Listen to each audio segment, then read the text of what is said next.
माझ्या प्रियांनो, असे आहात सगळे छान आहात ना? आनंदी आहात का? ही सकाळची वेळ आनंददायक वाटते का? प्रभूची कृपा असेल तर आनंद असतो, बरोबर ना? आपल्या आजूबाजूला काहीही घडलं तरी मनात एक शांती, समाधान आणि आनंद असतो. काही घडले तरी आपण पाहू शकतो, कारण येशू आपल्या सोबत आहेत. आनंदाची भावना असते. असंच राहायला हवे. ठीक आहे, हे ठिकाण पाहताय ना, जिथे प्रार्थना बाग आहे.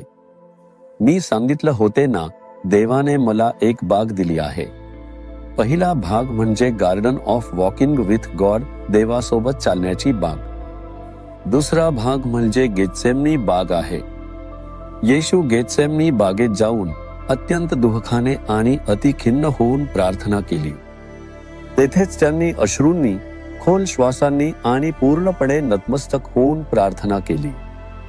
गेतसेमनी बाग प्रार्थनेची बाग आहे. ज्याचप्रमाणे या भागात संपूर्णपणे आम्ही याला प्रार्थनेची बाग म्हणून तयार केले आहे. तिथे गेलात तर तमिळनाडू मधील प्रत्येक जिल्ह्याबद्दलची माहिती आणि प्रार्थना मुद्दे उपलब्ध असतील. भारताच्या प्रत्येक राज्याची माहिती आणि प्रार्थना मुद्दे इथे असतील. प्रत्येकावर लक्ष देऊन प्रार्थना करता येईल. इथे येऊन देवाच्या उपस्थितीत मनापासून प्रार्थना करता येईल. इथे कोणीही तुम्हाला त्रास देणार नाही. मोठ्याने प्रार्थना करता येईल, रडत प्रार्थना करता येईल. असे लोक इथे प्रार्थना करतात. हा तोच बाग आहे. ठीक आहे, आज प्रभू मला काय सांगू इच्छित आहेत असं तुम्हाला वाटते का? स्तोत्र संहिता 37 वचन 27.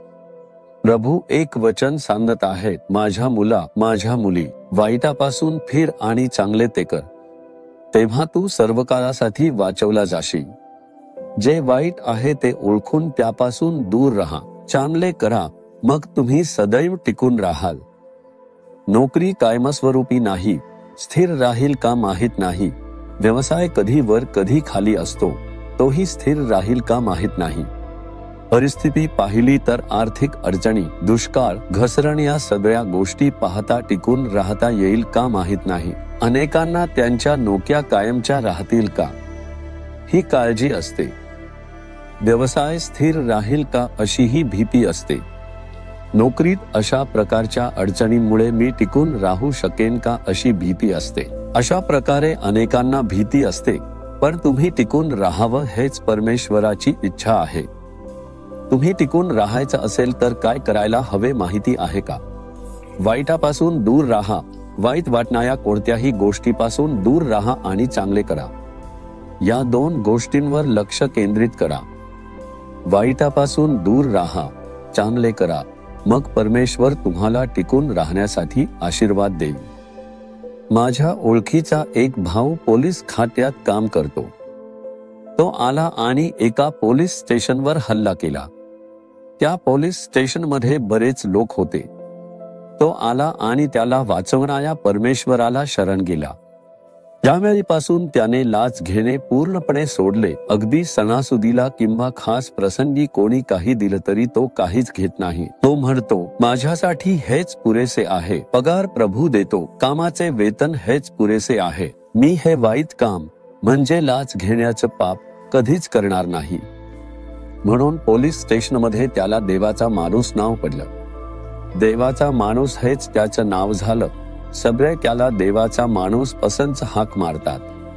वरचे अधिकारी येऊन म्हणतात की तो खूप दिलदारपणे, आनंदाने जगतो आहे, म्हणून तो कधीच लाच घेत नाही. त्यामुळे सुरुवातीला थोड त्याचं मन खट्टू झालं. सगळे मिळून वाटून घेतात, पण हा माणूस मात्र काहीच घेत नाही, म्हणून त्याच्याबद्दल थोड वाईट वाटायचं. म्हणूनच त्याला देवाचा माणूस असं म्हणतात. ज्याची चेष्टा करायचे, सगळे मिळून त्याची थट्टा करायचे, पण तो लक्ष द्यायचा नाही. मी देवाच्या प्रती प्रामाणिक आहे, मला खरं वागायचं आहे असं तो म्हणायचा. तो म्हणायचा, मी वाईट काम कधीच करणार नाही. तो माझ्यासारखाच ठाम होता. काय झालं तर वरच्या अधिकाऱ्यांना त्याच्याबद्दल कळलं आणि एखादं महत्वाचं काम असलं की ते रागावून ते काम त्याच्याकडेच सोपवायचे. ते त्यालाच ते काम करायला सांगायचे आणि सगळ्यांच्या मध्ये त्याला विशेष मान दिला जायचा. बघा, एके दिवशी त्याची चेष्टा करणारे लोक लाच घेताना पकडले गेले आणि त्यांना अपमान सहन करावा लागला. पण तो टिकू शकला नाही. नोकरीतून त्याला सस्पेंड केलं. पण हा माणूस प्रामाणिक असल्यामुळे तो अजूनही टिकून आहे. तो मनःशांतीने आणि आनंदाने आहे. म्हणूनच परमेश्वर सांगतो की तसं वाईट करू नका. वाईट गोष्टींपासून दूर राहा. तुमचं आयुष्य तुम्ही व्यवसाय करत असलात तरी वाईट गोष्टी करून नफा मिळवायचा विचार करू नका. तुम्ही काहीही केलं तरी परमेश्वराला अप्रिय असलेल्या वाईट गोष्टींना जागा देऊ नका. प्रामाणिकपणे वागा, खरं बोला आणि इतरांसाठी चांगलं करा. सरकारी अधिकारी असाल तर लोकांसाठी करणं कर्तव्य आहे. म्हणूनच लोकांसाठी चांगलं करा, कारण परमेश्वराने तुमच्यावर विश्वास ठेवून ही जबाबदारी दिली आहे. सरकारी सेवा ही परमेश्वराची सेवा आहे. खरं तर ही लोकांची सेवा आहे. ते प्रामाणिकपणे करा आणि लोकांसाठी चांगलं करा. तुम्ही नक्कीच यशस्वी व्हाल. तुम्हाला आशीर्वाद मिळेल. मग परमेश्वराला सांगा, जे काही कराल त्या मी प्रामाणिकपणे सत्यतेने करीन. फसवणूक करणार नाही. माझ्या अधिकाराचा किंवा माझ्या व्यवसायात चुकीच्या गोष्टींसाठी कधीच वापर करणार नाही. असं कबूल करा. तो तुम्हाला स्थिर ठेवेल. परमेश्वरा, तू आमचे रक्षण करतोस. मी सत्य आणि नीतिमान राहण्यासाठी, वाईटापासून दूर राहण्यासाठी परमेश्वरा मला मदत कर. वाईट गोष्टींमध्ये मी कधीच हात घालू नये अशी माझी रक्षा कर. माझ्या हातून लोकांना भले करावे म्हणून मला कृपा द्या. येशूच्या नावाने आमेन. आमेन.